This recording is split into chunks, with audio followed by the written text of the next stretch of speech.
Untuk kamu yang sedang dikejar dengan deadline pekerjaan, bisa rehat sambil rebahan lalu melupakan sejenak pekerjaan-pekerjaan hari ini. Untuk kamu juga yang sibuk dengan tugas kuliah, jangan kasih kendor ya. Apalagi yang sudah tingkat akhir, selalu bercengkrama dengan skripsi. Semoga apa yang kita mulai bisa kita selesaikan. Pokoknya semangat terus untuk tingkat akhir.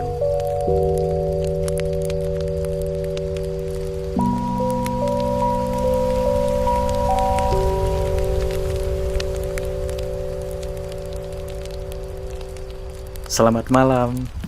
Di sini dengan Dalu, cerita hangat dekat api unggun akan menemanimu sebelum tidur. Jangan tidur dulu ya, ada sesuatu yang mau aku ceritain. Sebelum aku bercerita, jadi gini. Beberapa hari yang lalu aku kasih pertanyaan mengenai cerita hangat kali ini.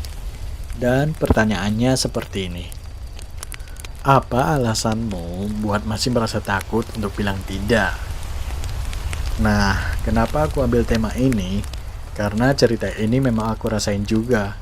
Dan yang menjawab pertanyaannya ada 9 orang. Aku bacakan di sini ya jawabannya. Yang pertama ada dari @Elviana Dora. Dia bilang alasan utamanya adalah tidak ingin menyakiti perasaannya. Ini mungkin lebih kepada ke perasaan temannya ya. Setuju dengan Alfi. Lalu yang kedua ada dari @Fanny Alfianti. Jawabannya takut dikira nggak solid. Ini juga mungkin lebih kepada kesahabatnya juga sama seperti Alfi tadi. Lalu ketiga juga ada dari @Vika Fitriani. Jawabannya kasihan, gak enakan, dan takut dinilai negatif juga sih sebenarnya. Ini lebih kepada menghindari konflik sih ya, aman-aman aja lah daripada dijauhi oleh temannya ya, dan dianggap negatif juga. Setuju dengan Vika. Lalu keempat ada dari @Riva Muzaki 97. Dia juga bilang tidak enakan terhadap temannya sendiri, sama ya dengan jawaban yang sebelumnya. Nah, sebenarnya sebelum diteruskan memang jawabannya hampir sama semua ya.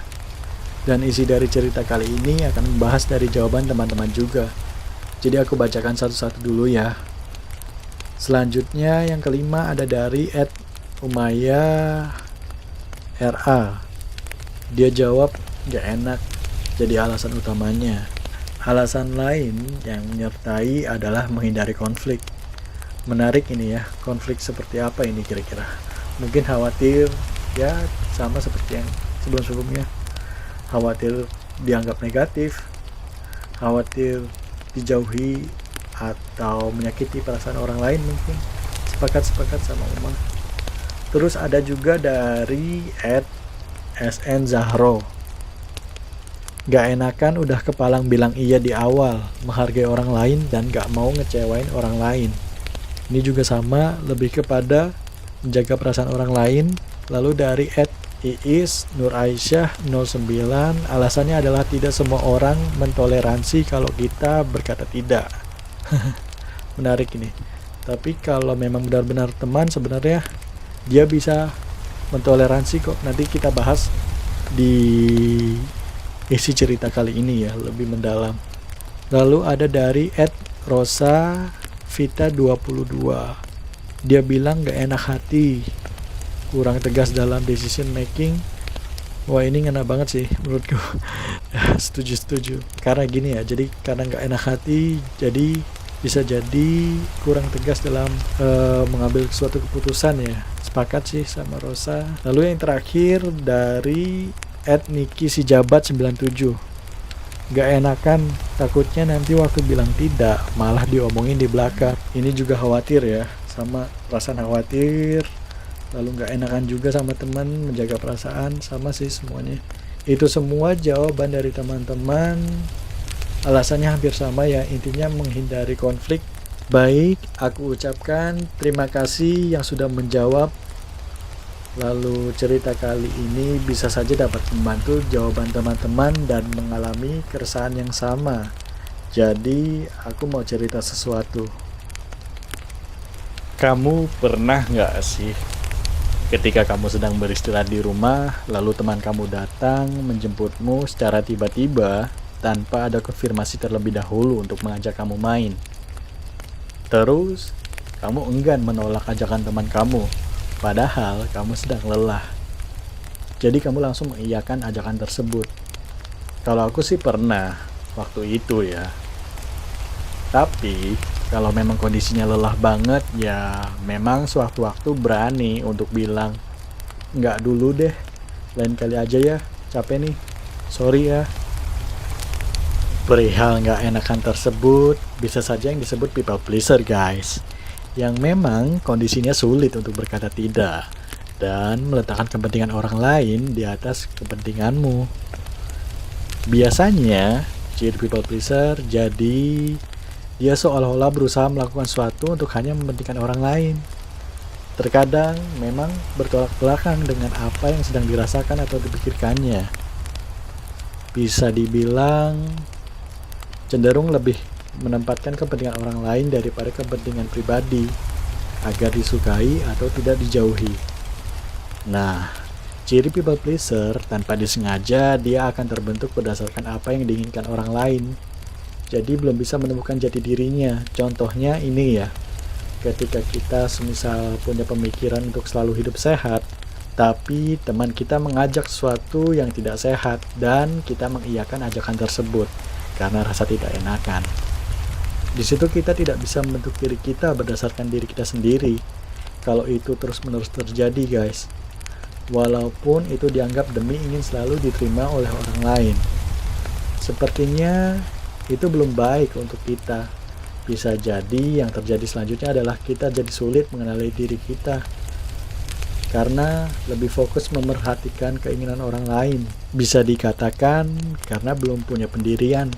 Namun ketika teman kita tahu kalau memang kita orang yang tidak enakan, hati-hati, bisa saja kita dimanfaatkan oleh teman kita karena kurangnya akan kendali dalam diri kita. Hidupnya bisa jadi tidak memuaskan untuk diri kita sendiri. Lalu, bagaimana untuk berhenti menjadi people pleaser? Nah, cobalah kita untuk mengambil sikap apa yang kita rasakan dan yakini. Sedikit demi sedikit, cobalah kita juga berani untuk mengatakan tidak. Ibarat rumah, seenggaknya kita punya pagar. Gak sembarang orang yang masuk karena kita sudah punya batasan-batasan dalam diri kita. Orang-orang pasti gak seenaknya mengontrol diri kita berdasarkan apa yang mereka mau. Ya, walaupun kita ketika belajar untuk tidak menjadi people pleaser, waktu-waktu dengan sendirinya, sepertinya lingkungan pertemanan akan semakin mengecil. Karena jika dia memang teman yang benar-benar teman, walaupun ajakan kita tolak, dia akan mengerti dan tetap bersahabat dalam kondisi apapun, aku yakin itu. Karena teman yang memahami akan tetap bersama kita, dan teman yang tidak paham pasti akan menjauh. Tapi jika kamu punya teman yang hanya memanfaatkan kamu, ya jelas-jelas harus berani untuk berkata tidak dari sekarang. Dan juga pengingat untuk kita sepertinya nggak usah mengeluarkan effort yang besar agar semua orang menyukai kita. Karena disukai semua orang itu juga nggak mungkin. Jadi bisa saja sia-sia. Kita nggak bahagia, yang kemauannya dituruti juga belum tentu bahagia. Mari kita mulai dari sekarang untuk mencoba membuat batasan-batasan dalam diri kita, agar kita tidak mudah dikendalikan oleh orang lain.